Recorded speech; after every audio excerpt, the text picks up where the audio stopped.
Hello everyone, আজকে তোমাদের সামনে একটা ফেশিয়াল ভিডিও নিয়ে চলে আসলাম। এটা ছিল হাইড্রা ফেশিয়াল। এটা কিন্তু রেড ওয়াইন ফেশিয়াল নিয়ে চলে এসেছি।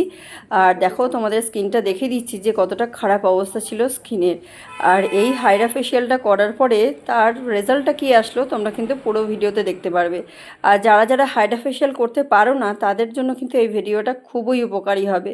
তো আমার চ্যানেলে সবসময় তোমরা চোখ রেখো, তাহলে কিন্তু অনেক কিছু জানতে পারবে। আমার চ্যানেল হচ্ছে motions makeover beauty and academy. তোমরা অবশ্যই সাবস্ক্রাইব করে রেখো। আর যারা সাবস্ক্রাইব করে রেখেছো তারা তো নোটিফিকেশান পেয়েই যাচ্ছ, আর যারা করোনি তারা জলদি করে দাও। তো দেখো, সবার আগে কিন্তু আমি ক্লিনজিং মিল্ক দিয়ে ভালো করে মুখটাকে ক্লিন করে নিয়েছি। আর স্টেপ বাই স্টেপ পুরো ভিডিও স্কিপ না করে তোমরা দেখবে, তাহলে কিন্তু হাইড্রা মেশিন কিনেই কিন্তু পার্লারে তোমরা কাজ করা শুরু করে দিতে পারবে। যারা ফেশিয়াল করতে জানো তাদের জন্য কিন্তু এই ভিডিওটা খুবই উপকারী।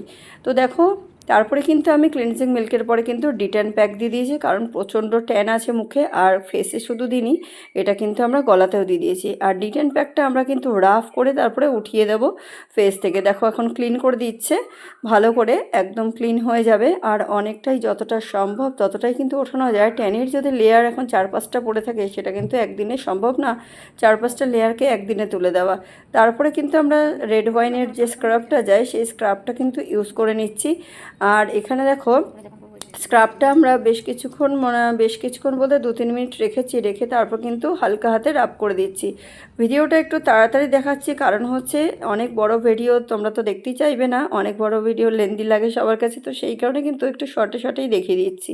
তোমরা নিশ্চয়ই বুঝতে পারছো। আর যদি কারোর কোনো প্রশ্ন থাকে অবশ্যই কমেন্ট করে জানাবে আমাকে, আমি সেই প্রশ্নের উত্তরও ভিডিওর মাধ্যমে দিয়ে দেবো। তারপরে কিন্তু হাইড্রা মেশিনের যে আমাদের সিরাম আছে, সেই সিরামটা চুজ করেছিলাম ওর স্কিন অনুযায়ী।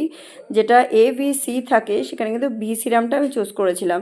আর তারপরে কিন্তু আমরা কিন্তু কুলিং প্রেস দিয়েছিলাম। কুলিং প্রেস দেওয়ার পরে কিন্তু আমরা দেখো তারপরে জেল মাসাজ দিচ্ছি। আর জেলটা যে মাসাজ দেওয়ার পরে হাত দিয়ে একটু রাব করে দিয়েছি। তারপরে কিন্তু আমরা ফেশিয়াল যে ক্রিম আছে, সেই রেড ফাইনের যে ক্রিম, সেটা দিয়ে মাসাজ দিয়েছি। মাসাজ দেওয়ার পরে কিন্তু আমরা এখানে লেজার লাইট ব্যবহার করে নিচ্ছি, যেটা হচ্ছে ওর ব্লাড সার্কুলেশনকে ভালো করবে।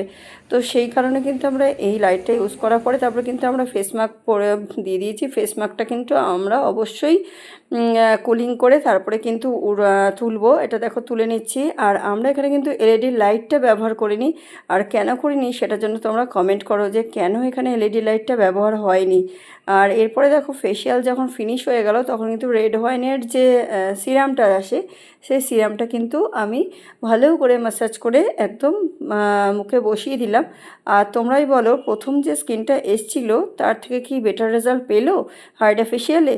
তো তোমরা একটুখানি কমেন্ট করে জানিও তোমাদের কেমন লাগলো এই ফেশিয়ালটা। ভালো লাগলে অবশ্যই লাইক, কমেন্ট, শেয়ার করে দিও।